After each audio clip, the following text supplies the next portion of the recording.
Tuhan Yesus, terima kasih untuk berkat hari ini. Sekarang kami mau beribadah. Tuhan berkati agar bisa mengerti firman Tuhan. Tuhan berkati juga Cici Koko yang akan melayani kami. Terima kasih Tuhan, ini doa kami dalam nama Yesus, amin. Selamat beribadah teman-teman. Happy Sunday, dan Yesus memberkati. Shalom adik-adik, selamat hari Minggu. Siap memuji Tuhan hari ini? Kalau siap, mari kita sama-sama bangkit berdiri dan menyanyikan lagu setinggi-tingginya langit. Tinggi-tingginya langit, lebih tinggi kasih Yesusku. Sedalam-dalam lautan, lebih dalam kasih Yesusku. Seindah-indah pelangi, lebih indah kasih Yesusku. Kasih Yesus menyalakan segalanya. Kasih Yesus menyalakan segalanya. Yuk sama-sama mari kita bernyanyi lebih semangat lagi. Ikuti gerakannya ya.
Kita bersyukur adik-adik karena kasih Tuhan sangatlah tinggi, dalam, dan besar untuk kita.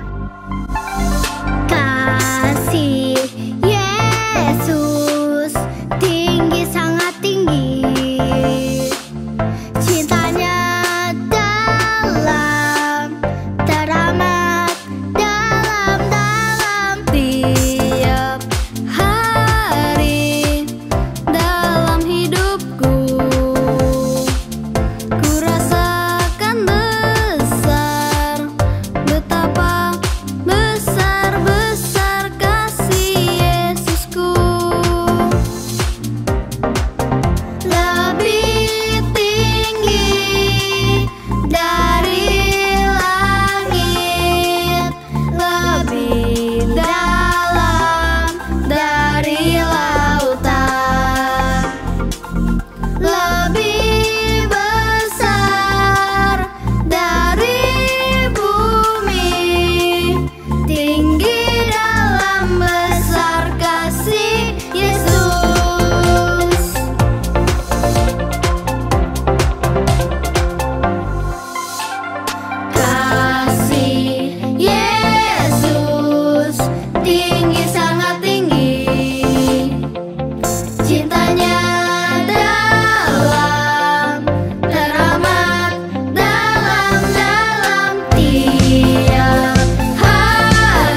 adik-adik, kalau masih semangat, yuk sama-sama kita menyanyikan lagu Tubuhku Memuji Tuhan. Mataku melihat kebaikan Tuhan, telingaku mendengarkan firman Tuhan, dan mulutku bernyanyi memuji Tuhan, tangan dan kakiku menari bagi Tuhan. Mata, telinga, mulut, tangan, kaki, semua tubuhku untuk Tuhan. Mata, telinga, mulut, tangan, kaki, semua tubuhku memuji nama Tuhan.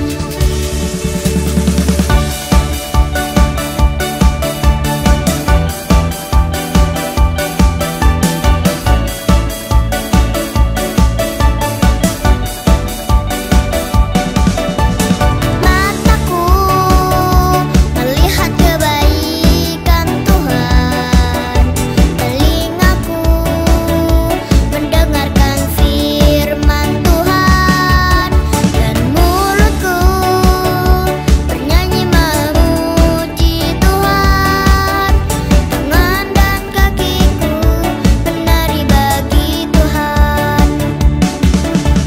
Mata, telinga, mulut, tangan, kaki, semua tubuhku untuk Tuhan. Mata, telinga, mulut, tangan, kaki, semua tubuhku memuji nama Tuhan. Mata,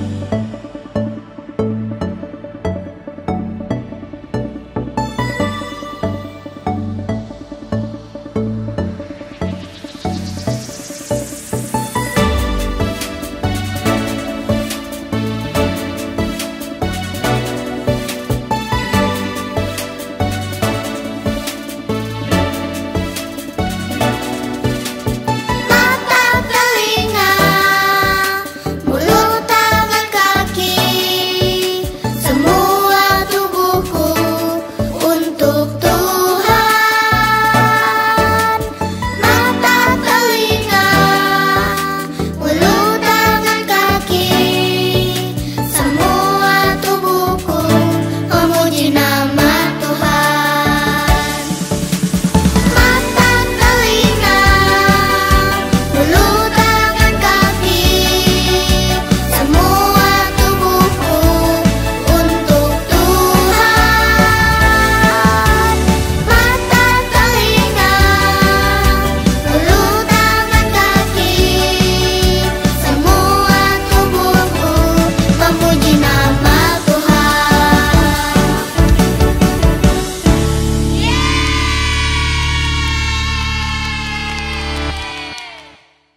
Teman, mari kita berdoa.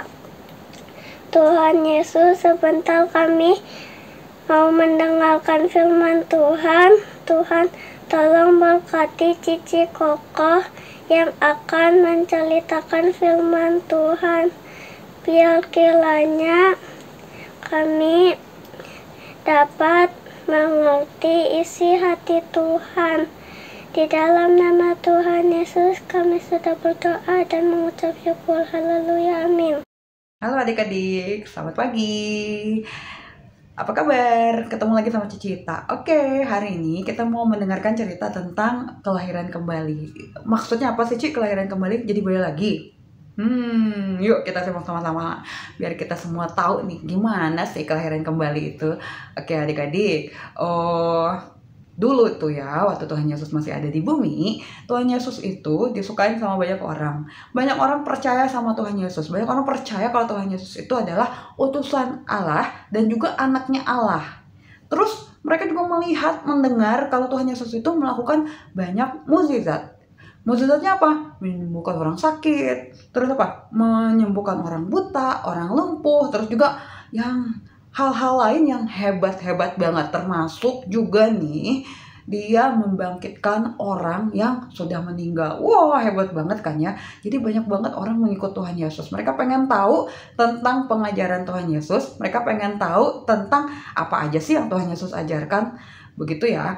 Tapi nih adik-adik, selain banyak orang yang suka sama Tuhan Yesus, ternyata ada juga orang-orang yang nggak suka nih sama Tuhan Yesus. Mereka adalah para pemimpin agama. Mereka nggak suka sama Tuhan Yesus karena mereka nggak percaya nih kalau Tuhan Yesus itu anak Allah. Terus mereka juga takut kalau Tuhan Yesus akan menimbulkan kerusuhan, keributan gitu ya. Jadi mereka membenci Tuhan Yesus, mereka membenci ajarannya. Tapi nih nggak semua dari mereka ternyata membenci Tuhan Yesus. Ada satu orang baik bernama Nikodemus nih ya, yang percaya sama Tuhan Yesus. Dia ingin tahu lebih banyak tentang Tuhan Yesus, tentang ajarannya. Terus dia juga percaya nih kalau Tuhan Yesus itu utusan Allah dan anaknya Allah. Jadi suatu malam Nikodemus datang kepada Tuhan Yesus. Nikodemus datang untuk tahu lebih banyak tentang Tuhan Yesus. Nih adik-adik, menurut adik-adik, waktu Nikodemus datang, gimana reaksi Tuhan Yesus? Kan Tuhan Yesus tahu nih Nikodemus termasuk di dalam kelompok orang-orang yang tidak suka. Tapi apakah Tuhan Yesus akan hati-hati atau Tuhan Yesus malah nggak suka?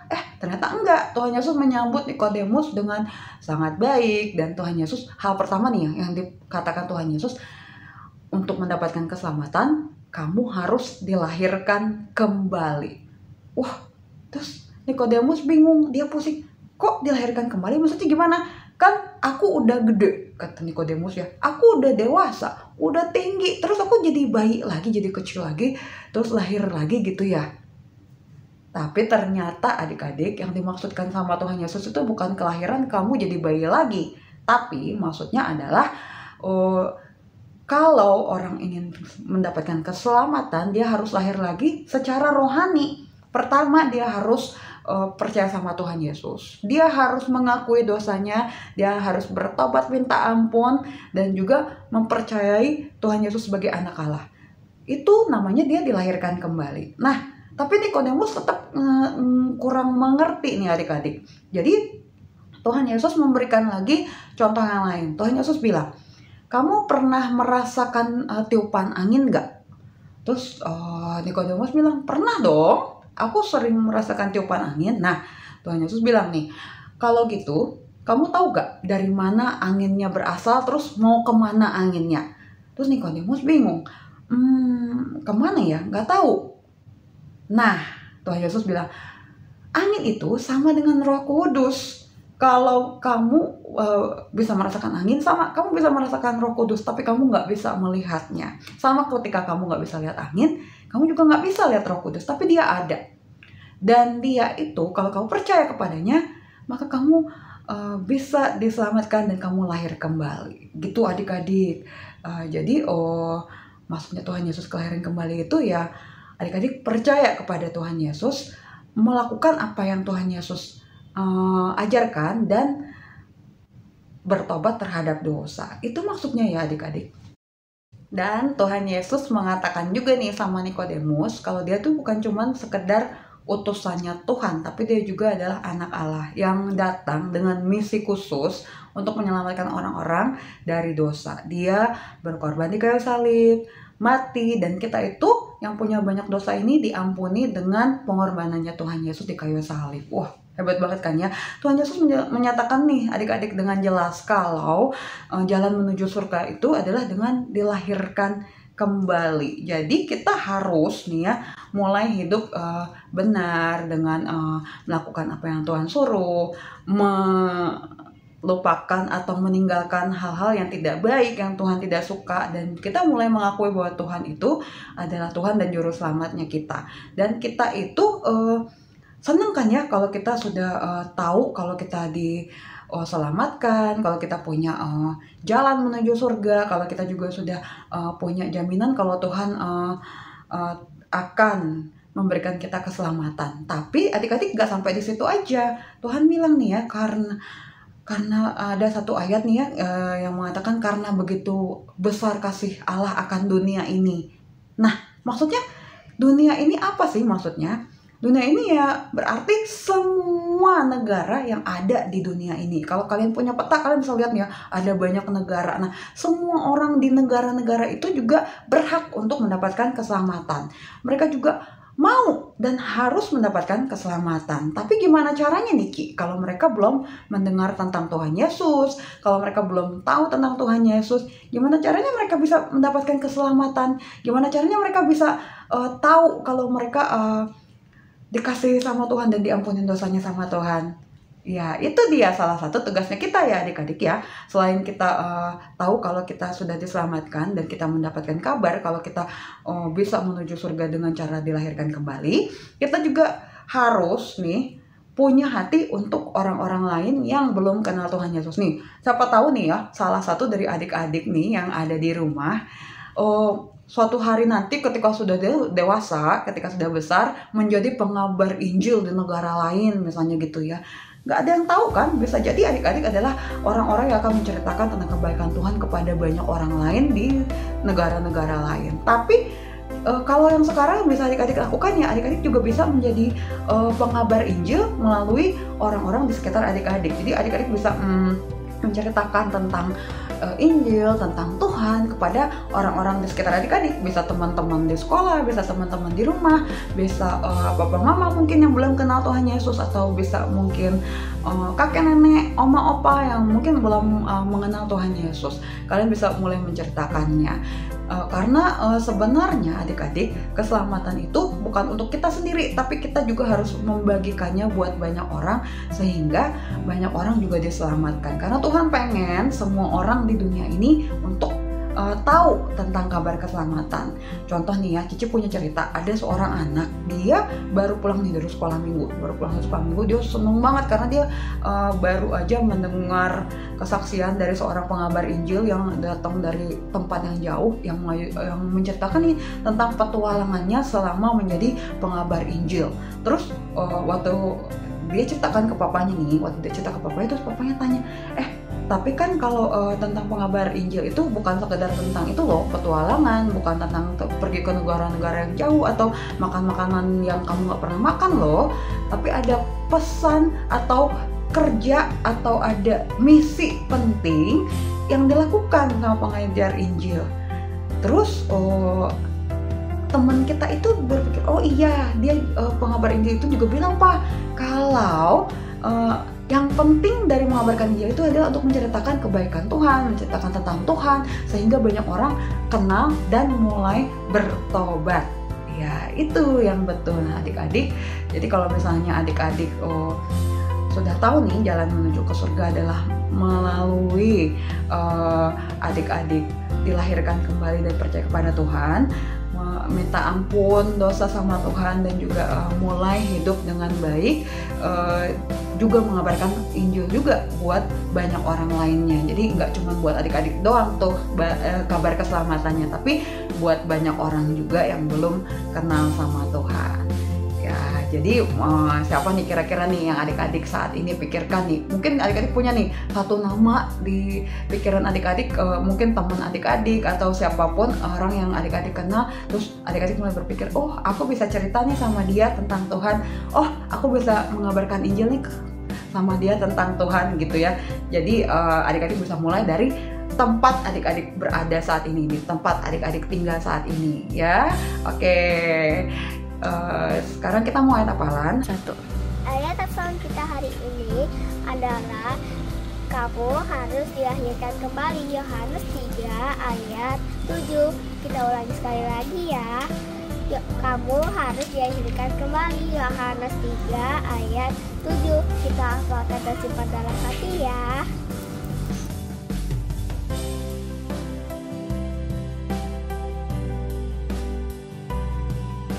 Sekarang kita mau tutup ibadah kita di dalam doa. Tuhan Yesus, terima kasih buat firman Tuhan hari ini. Kami ucap syukur bahwa Tuhan mengajarkan kami bahwa kami adalah orang-orang yang akan beroleh keselamatan, bahwa kami harus lahir baru Tuhan untuk mendapatkan jalan menuju surga. Biarlah Tuhan kami boleh sungguh-sungguh menjadi anak-anak yang mau dilahirkan kembali untuk kenal Tuhan lebih dalam lagi, untuk mohon ampun untuk dosa kesalahan kami, untuk terus Tuhan mulai belajar melakukan kehendak Tuhan dan menjadi anak-anak yang lebih baik lagi, dan mau Tuhan membagikan juga cerita Injil, cerita keselamatan kepada banyak orang lain di sekitar kami. Terima kasih Tuhan Yesus, kami bersyukur untuk firman Tuhan hari ini. Dalam nama Tuhan Yesus kami berdoa dan mengucap syukur. Haleluya, amin. Dah, Tuhan Yesus memberkati.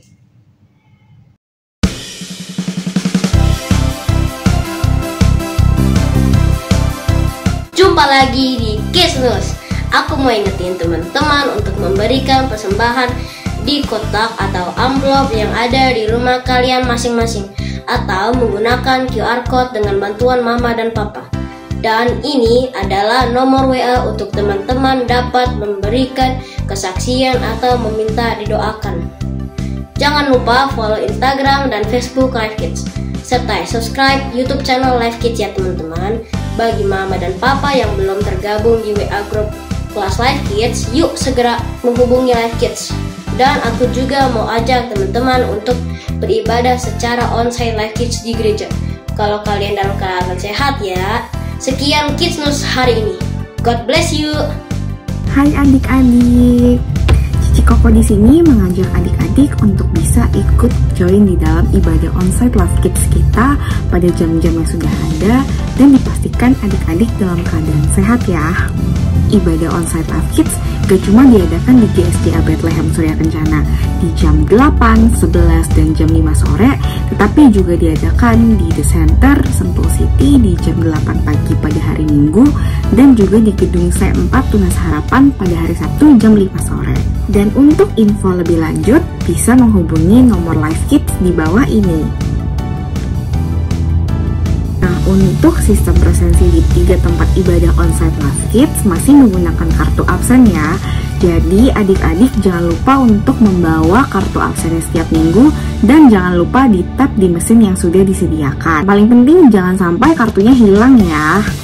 Nah, buat adik-adik yang belum memiliki kartu absen, jangan lupa untuk menghubungi guru Live Kids kalian saat ibadah onsite. Kerajinan juga akan dihitung berdasarkan data yang masuk pada saat adik-adik ibadah onsite di Live Kids sesuai dengan data yang ada pada mesin presensi. Nah, untuk adik-adik yang belum bisa datang di dalam ibadah onsite Live Kids, adik-adik juga tetap bisa mengikuti ibadah online di jam 9.30. Adik-adik dan papa mama juga dimohon untuk selalu mengikuti update atau berita yang dikirimkan di grup WA Live Kids dan juga di media sosial Live Kids agar kalian tidak ketinggalan info. See you semuanya, dadah!